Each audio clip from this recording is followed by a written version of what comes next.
Alright guys, Dokkan time, and today we are going to be doing a how to build for the Super Saiyan 2 Trunks Future unit. So this is actually a banner unit for the physical Rosé on JP.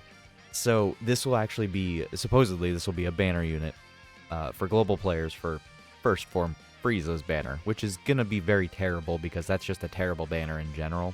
I don't think he's a bad unit. I actually think he's a pretty good unit, decently anyways. Unfortunately, I have to say that his defense is just not good enough, and he has no built-in additional, so I just don't feel like going full additional would be the better route with how little his defense can be at certain points. So we're going to go over his kit, we're going to go over a couple things, and his defense, and we're just going to talk about it. But as of right now, before really getting to try him out too much that's not involved in certain servers that shall not be named, yeah, so anyways, so let's just go over here, go take a look at him. Let's go just take a look at this. If I can get this to pop up properly.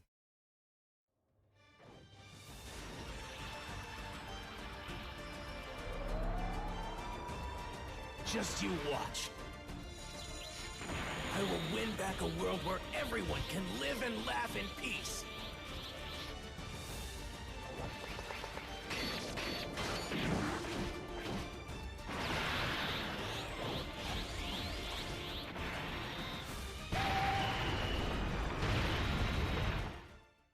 Okay.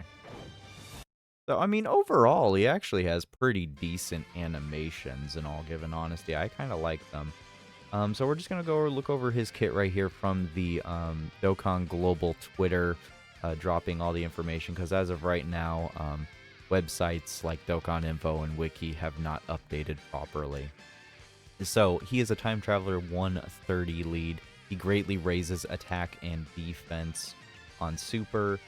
He does have an intro, which is nice, as you could see. It was pretty nice. It was pretty decent for an intro. Activate the entrance animation once. Chance of evading enemies' attacks, including supers, plus 20%.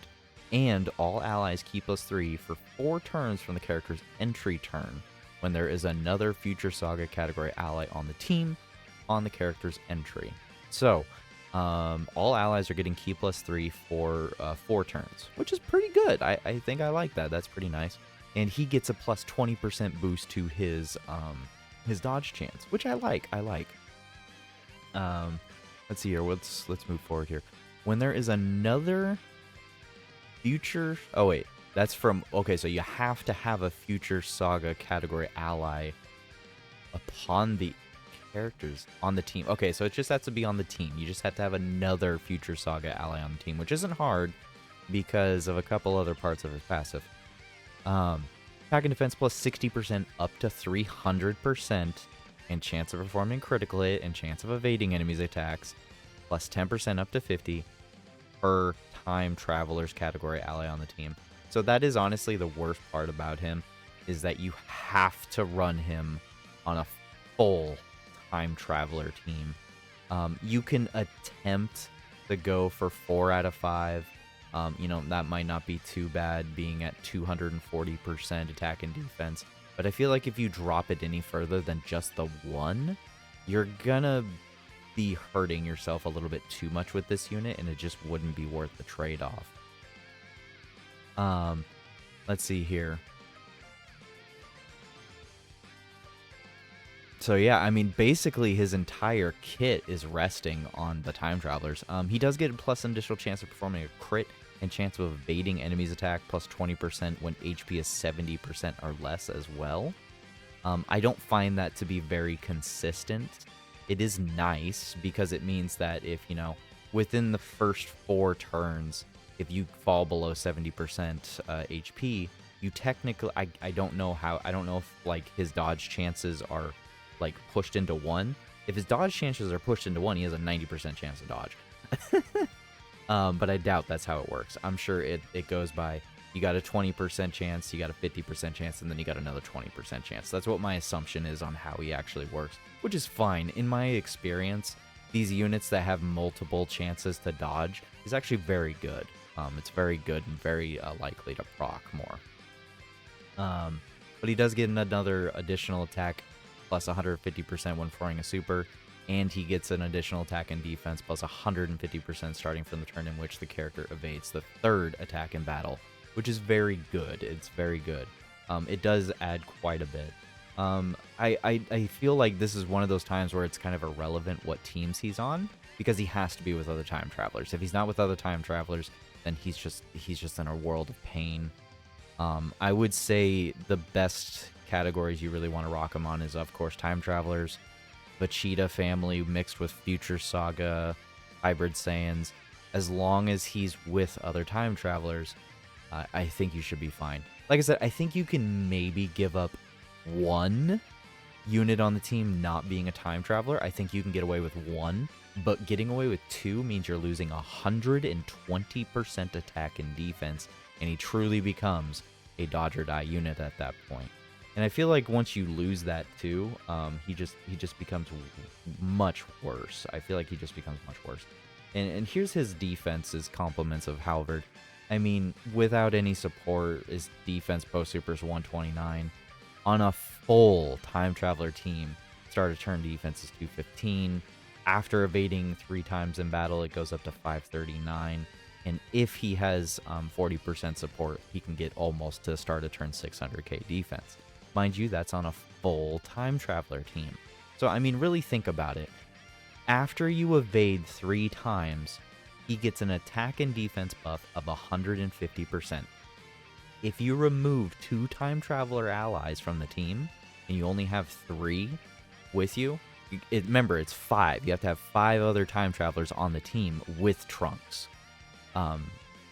If you removed 2 of those, you're going down to the minuscule amount of 215k defense, if not lower, instead of the 540 start a turn, which means your defense post super is absolutely abysmal at the 300k mark, and additional supers just don't even matter at that point.